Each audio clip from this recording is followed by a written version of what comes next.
E aí, tudo bem com vocês?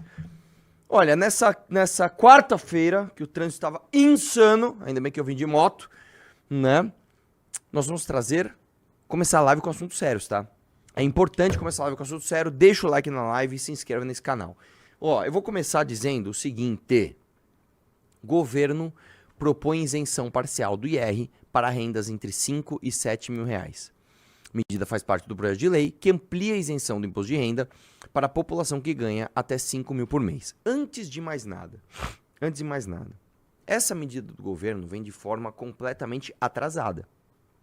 Se você tem inflações absurdas ao longo dos anos, se todos os anos inflação, você concorda que a isenção da alíquota do imposto de renda tem que estar acompanhando essa inflação, certo? Tanto que um dos problemas que a gente sempre majora aqui é: cadê o aumento do limite do faturamento do Simples para a empresa continuar no Simples Nacional? Porque é o seguinte, vamos supor que o limite do Simples fosse 100 mil reais, só para a conta ficar redonda. Aí você tem uma empresa que fatura 100 mil reais, ela está dentro do limite do Simples. Aí você tem uma inflação de 10% esse ano. O que vai acontecer com o teu faturamento? Provavelmente ele vai passar para 110%. Isso significa que você está lucrando mais? Isso significa que você está ganhando mais? Não. Mas ela passa a ter um faturamento de 110%. 110 mil. Aí você sai da isenção do Simples. Aí você paga mais imposto. Ou seja, você ganhando a mesma coisa, você passa a pagar mais imposto. Então, quando o governo chega e fala assim: oh, agora quem ganha até 5 mil reais vai ser isento do imposto de renda. Isso é uma medida atrasada. Não adianta você isentar o cara que ganha 5 pau agora, se nos últimos 10 anos a inflação vem comendo os seus ganhos e você tem que cada vez ganhar mais para consumir o mesmo. Então, a real é que é o contrário. Nós estamos pagando mais impostos. Sim, nós estamos pagando mais impostos. E aí, meu irmão, eu vou dizer pra você, isso aí provavelmente vai passar, é uma proposta do governo que vai passar, tá? Por quê? Primeiro, porque o governo tem muita força orçamentária. Segundo, porque é uma proposta popular. É muito ruim para um deputado votar contra a isenção de imposto, né, de alguém. Então, o deputado não vai comprar essa briga para si. Ah, responsabilidade fiscal, o governo irresponsável e eu, deputado, todo responsável fiscalmente? Não, o cara vai votar a favor, então provavelmente isso vai passar. A questão é, de onde vamos tirar a diferença? Você sabe, né? Do mesmo cara mais pobre. Aumentando imposto em produto. É isso. O Brasil, eu já falei isso aqui várias vezes, nós temos um problema estrutural. Nós somos viciados em pagarmos pouco imposto de renda. Sim, a gente paga pouco imposto de renda, mas a gente paga muito imposto no produto e serviço, que é o pior tipo de imposto que tem. Porque aí você paga impostos em cascata.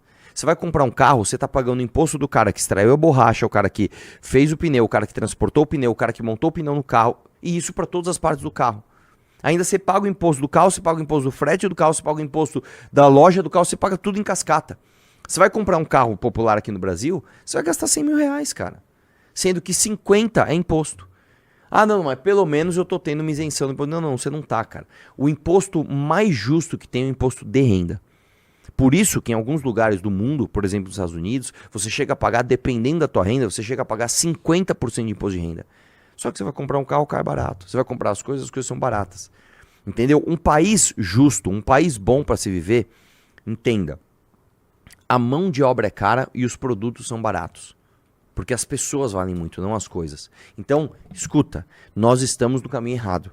Tá? Eu não sou contra essa medida, eu acho que tem que ter essa medida. Só que isso é uma maquiagem, é uma casca para um problema estrutural gigante que nós temos no nosso país, que é como a gente entende a nossa tributação.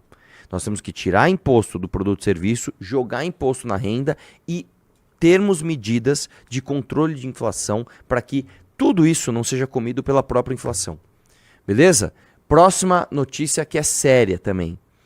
Banco Central deve voltar a subir juros para conter a inflação. Índice pode empatar com o auge da crise do governo Dilma. Decisão do Copom sai no fim da tarde. Também nessa quarta, o Banco Central americano anuncia que fará com a taxa de juros por lá. O tarifaço de Trump no radar. O Comitê de Política Monetária do Copom se reúne nesta terça-feira e deve subir a taxa básica dos juros para 13,25% de 13 para 14,25% ao ano. Essa é a expectativa da maior parte dos economistas do mercado financeiro. Eu vou dar um panorama de quão absurdo isso é. Se você consegue investir numa aplicação que te dá 1% ao mês, nós estamos falando de 12% ao ano. É um rendimento assim dos sonhos. Você ter 1% de rendimento ao mês é um rendimento dos sonhos. Isso significa assim, se você tem 100 mil reais e você aplica, você ganha R$1.000 por mês, certo? 1%. Se você tem 10 mil reais, se você tem R$1 milhão aplicados, você ganha R$10 mil por mês. Isso é uma aplicação dos sonhos. Imagina o seguinte, imagina que você juntou R$1 milhão.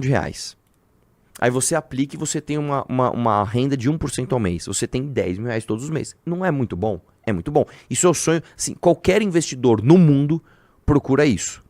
O que eu estou te dizendo é que a taxa de juros básica, é a taxa de juros que vai basear as outras taxas de juros no seu país, é de 14,25% ao ano, cara.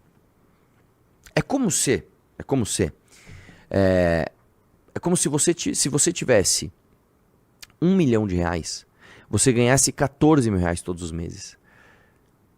Você tem noção do tamanho do problema? Você ter uma taxa de juros desse tamanho? E aí tem gente que ainda fala assim, já sei, vamos baixar a taxa de juros na canetada. É só o Banco Central decidir que a taxa de juros vai ser menor. Sabe o que acontece quando você faz isso? Você explode a inflação. A relação é muito simples, cara. Entenda o seguinte. Quanto mais inflação você tem, ou seja, quanto mais os produtos vão ficando mais caros, menos as pessoas procuram crédito para comprá-lo. Porque está muito caro, então a pessoa não compra. Então a taxa de juros tende a descer. Quando você faz o contrário, quando você tem taxa de juros elevada, o crédito está alto, as pessoas não buscam crédito porque o crédito está caro. Então as pessoas não compram as coisas, então você segura a inflação. Isso aqui são todas medidas horrorosas, tá? Se você baixa a taxa de juros artificialmente, o crédito fica muito barato, as pessoas têm acesso ao dinheiro, elas vão comprar as coisas e aí as coisas vão ficar muito mais caras porque a inflação vai explodir. O que eu estou dizendo para você é, não existe mágica. Não existe você baixar a taxa de juros na canetada e achar que as coisas vão ficar boas. Você só tem taxa de juros alta num país porque o preço do dinheiro é caro.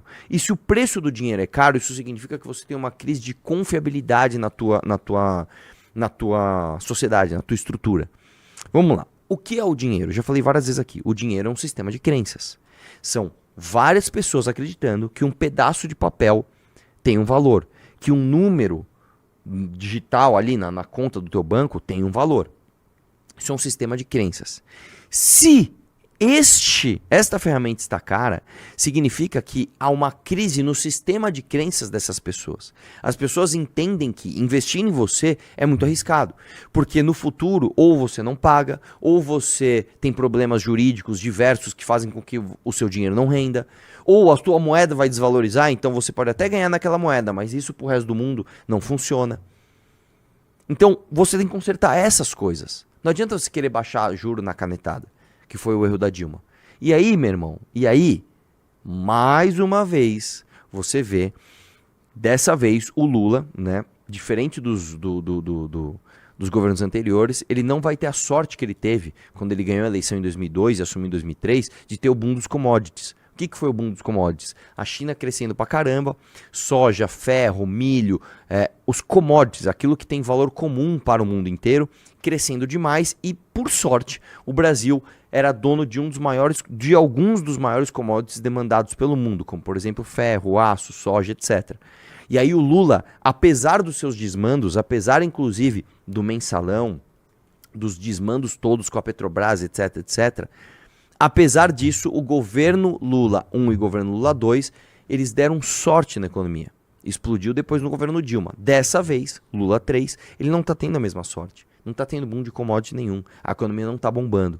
O agro está bem porque sempre está bem. Agora, a indústria e o serviço estão ladeira abaixo. E aí, meu brother, não tem mágica. É a inflação nas alturas, a taxa de juros lá nas alturas, e aí eu quero ver como esse cara vai fazer para fazer campanha ano que vem. Beleza? Vamos lá. Ó, o Carlos com K mandou aqui. Arthur, bom dia. Provavelmente esse comentário vai passar desapercebido, mas queria muito desabafar. Quero agradecer ao MBL, principalmente por abrir meus olhos e me trazer conteúdo de qualidade. Tamo junto, Carlos com K. Um abraço. Vamos para outro assunto sério? Dê like na live. É importante você dê like na live, que agora nós vamos começar em outro assunto que é mais legal. Eu assumo para você, é mais legal. Dá uma olhada aqui, ó. Mulher vai à delegacia denunciar marido por agressão e é presa por engano no Rio de Janeiro. Vamos lá. Débora foi confundida com mulher de BH que está foragida e passou 3 dias na cadeia. Erro só foi reconhecido pela justiça na audiência de custódia. Não, essa frase tinha que estar na bandeira do Brasil. O quê? Mulher vai à delegacia denunciar marido por agressão e é presa por engano. Assim, Porque isso é o retrato do Brasil. Não exatamente. Tem como, não assim, tem como isso ter acontecido em outro lugar do mundo. E assim, pra dar aquele presentaço pra esquerda, né? A vítima foi uma mulher e ela foi salva pela audiência de custódia. Puta que pariu. Os bandidos do PCC agora, a galera do Comando Vermelho tá aqui, ó, só coroa. Audiência de custódia. Tá foda, né? Vamos lá.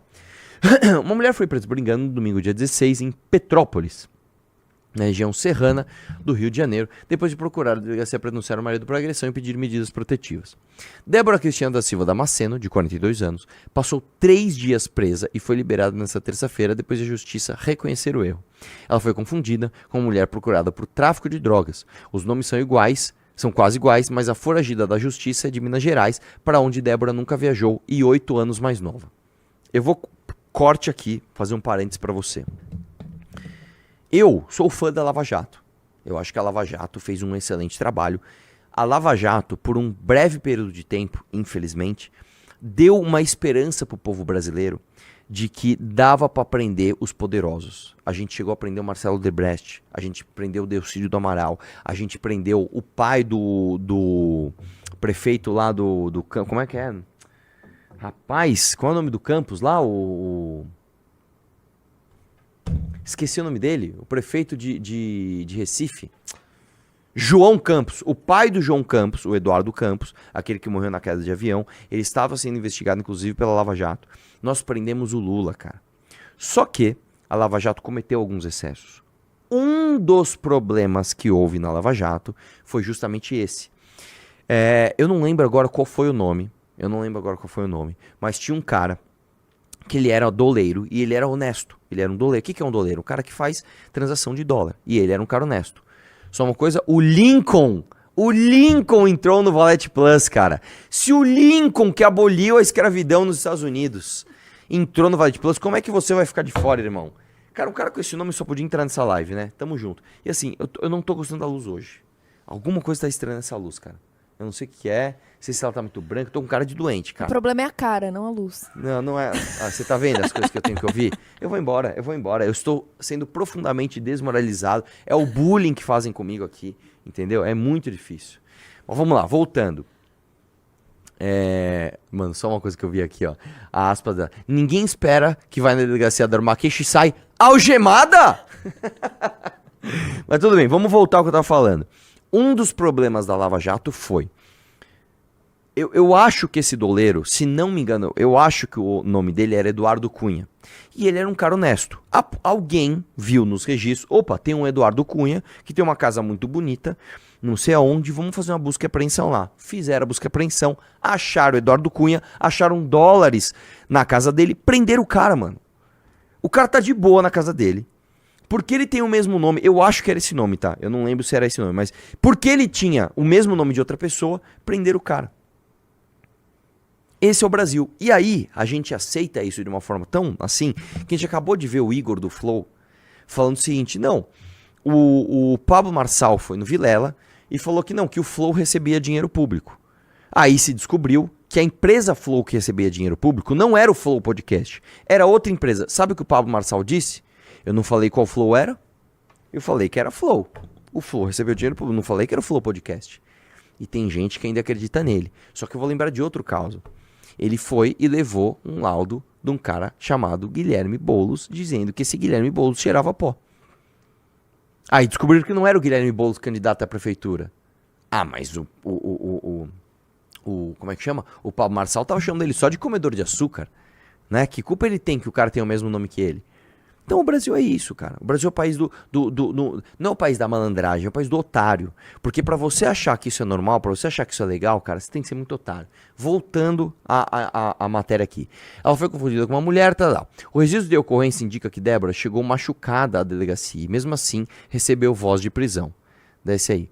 Meu chão caiu. Passei um perrengue que não era pra mim. Quero minha casa, quero ver minha mãe, minha avó, que está com 82 anos, desesperada. Foi apavorante. O filho ficou indignado com o erro. Tô sentindo uma tristeza forte, uma saudade da minha mãe. E muito indignado com a justiça.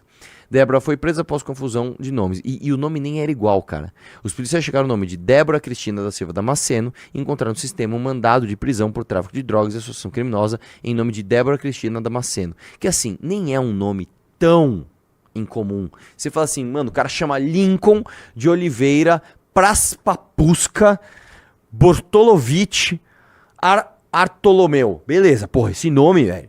Não vão ter dois desses, né? Agora, Débora Cristina Damasceno, velho. Ah, só pode ser a mesma, aprende. Porra, o mínimo que o policial tem que fazer é conferir, cara. O mínimo, cara. Tem imagem da mulher, tem impressão digital, tem algum... O mínimo que tem que fazer. Olha a vítima, Débora Cristina da Silva Damasceno, ela nasceu em 82. A Débora Cristina Damasceno, que era a acusada, ela nasceu em 1990, quer dizer, 8 anos de diferença. Uma nasceu no Rio de Janeiro, outra nasceu em Belo Horizonte. Cara, assim, porra, um erro crasso, cara, um erro crasso. Você me desculpa, isso é um erro crasso. A filiação e o endereço também eram diferentes. A procurada de Belo Horizonte, o mandado de prisão foi expedido em Minas Gerais, no Rio de Janeiro. Na audiência de custódia, a justiça finalmente identificou o erro e mandou soltar a mulher. O juiz Alex Quaresma Ravache reescreveu que o mandado de prisão foi expedido pela comarca de Belo Horizonte e decidiu encaminhar todos os documentos que provam o equívoco. A justiça mineira então expediu certidão confirmando que houve erro. Por causa da burocracia, a mulher só deixou a cadeia por volta de 18 horas de terça, cara. É inacreditável. Disse o mandado sobre a agressão sofrida pela vítima, tal. Agora sim, essa mulher ela tem que processar o Estado, ela tem que ganhar indenização. Assim, pelo amor de Deus, né? Pelo amor de Deus, né, cara? E aí, meu irmão? Falando em violência contra a mulher, a nossa querida Ucrânia, ela trouxe o quê? Ela trouxe uma esquete, que segundo ela vale a pena passar aqui na live. Se for ruim, vocês reclamem com ela, tá bom? Eu achei a sua cara.